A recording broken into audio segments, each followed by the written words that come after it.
Greetings. Welcome is what I want to first say. And this is the first episode that I am going to be posting to the YouTube channel. I was encouraged and inspired to continue what I do on a daily basis, but I actually post the material I actually do have.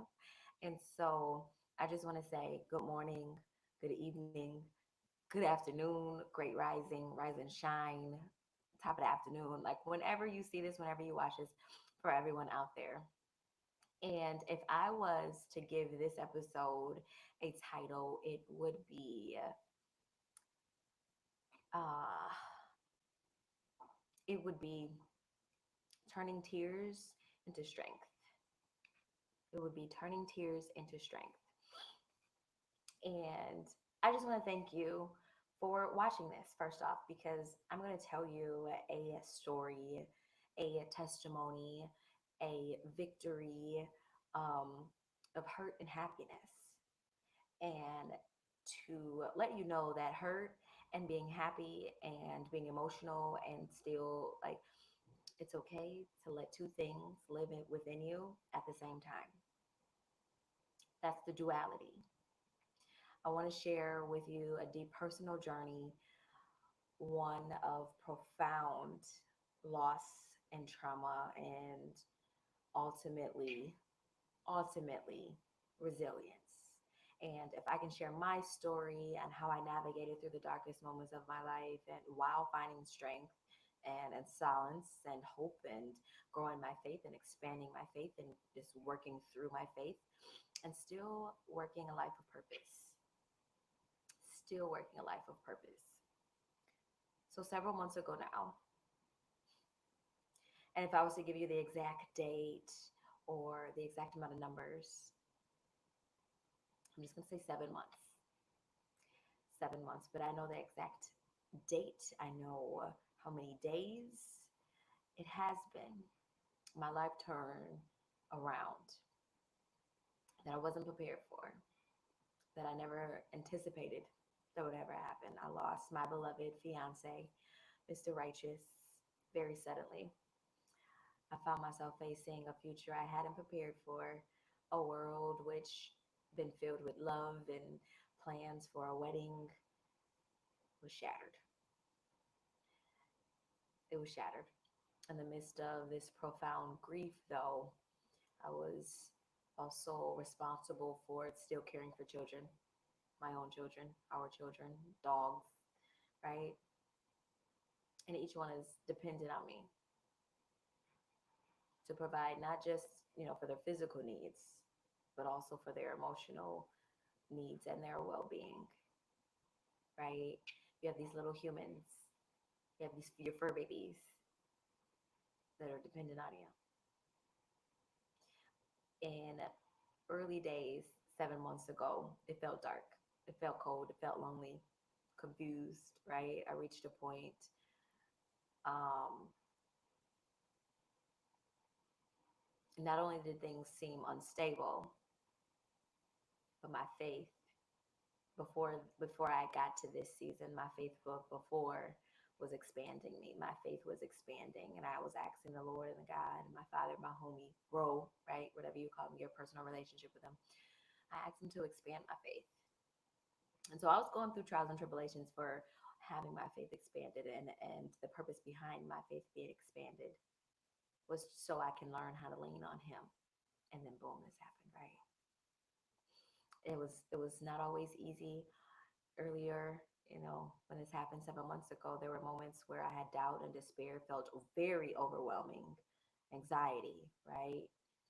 And even, signs and symptoms of PTSD, depression, sadness. Yet, through prayer and my reflection and praising God, I discovered a divine grace that helped me to find strength to keep going, to keep going.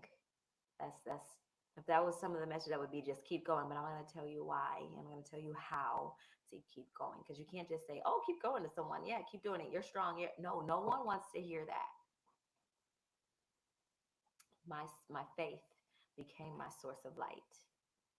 guiding me through fog of grief, uncertainty, and confusion sometimes. Sometimes I didn't even have things figured out at all. So it's like really I had to find strength in my faith, really depending on him, depending on my higher being, my God, my Lord, my my alpha, right? But even in the midst of my pain, I made a conscious choice. That's a choice, a decision, my will to continue to praising God and serving others and serving and serving and serving, right? Um, this wasn't about pretending that everything was okay because I'm not going to pretend that I'm still don't pretend that everything was okay. I still scream, I still cry, I still, you know, have my outlets. I have my outlets, but rather about finding purpose and meaning in my suffering, in your suffering, right? Because I want you to make this story personal. Because I know that this is not just my story. This is my story, but I know that there's someone out there that this is also their story too, in a sense, right? By serving my community and helping others.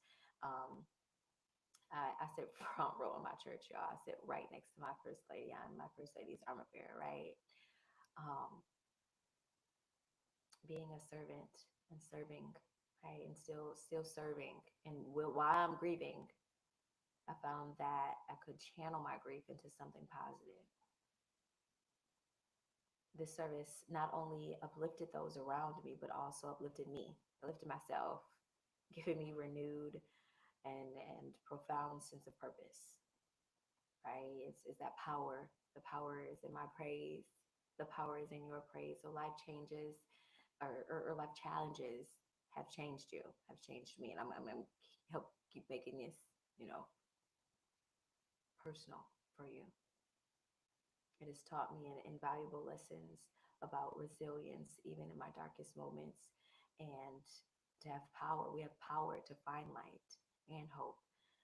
It is often in our greatest trials that we discover that the true depths of our strength. Um, right? But it's your journey, my journey has shown that not only, no matter what and how we serve or surf the storms or the waves, right? Our faith and purpose can guide us to calmer waters in those oceans, in those seas. And so my message of hope for you is stand. I stand, or in this case, I sit.